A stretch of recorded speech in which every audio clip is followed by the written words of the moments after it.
Let's dive into an epic showdown from the legendary Mahabharata. Picture this, the mighty clash between the Pandavas and the Kauravas. On one side, the 5 valiant Pandava brothers, and on the other, the formidable Kauravas, all 100 of them.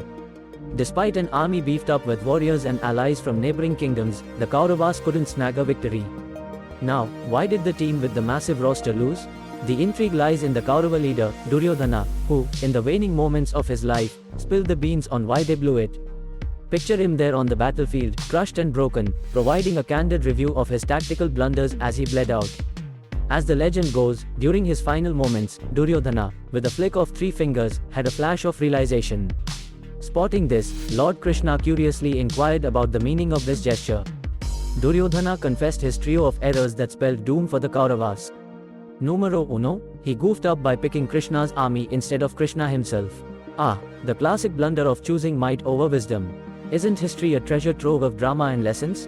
Buckle up as these ancient tales never fail to deliver a punch, both in action and insight. Oh, the twists and turns of fate.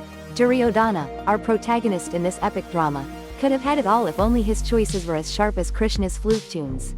First off, Lord Krishna threw Duryodhana a real chance at glory. Pick me as your ally and boom, victory ensured. But alas, our man swung the other way.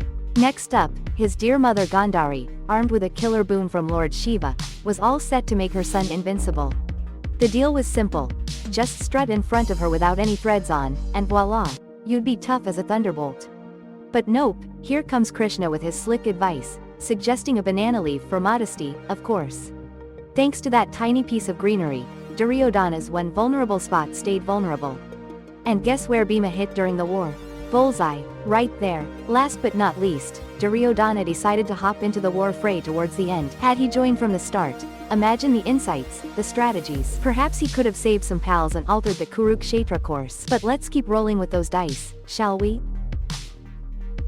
Listened to Duryodhana's words humbly and then said that the main reason for his downfall was his unrighteous behavior and his act of disrobing Dra in the assembly hall. Lord Krishna meant that Durdana did not lose because of those 3 mistakes because he was unrighteous. Upon hearing this, Durdana realized his real mistake, but Krishna was never on the side of the kavas. It was just his divine play that Durdana had asked for his army instead of him. Secondly, even if Duryodhana's private part had become as strong as a vadra, the Pandavas would have found a way to defeat him, as the most difficult task was to kill Gandhara, which they did accomplish. Thirdly, it did not matter whether Duryodhana fought in the beginning or the end, as the ultimate defeat was destined for the kavas. Lord Krishna also stated that everyone on the kava side, including Durdana, was unrighteous. Another tale suggests a different story where Durdana shared 3 ways he could have won the war, and Krishna replied to all possibilities. Durana first said, "I think I could have won the war if I had built a wall around."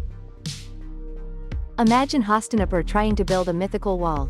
To which, Krishna, always ready with a trick up his sleeve, cheekily replied, "Even if you built that wall, I'd just get Newell to obliterate it on horseback.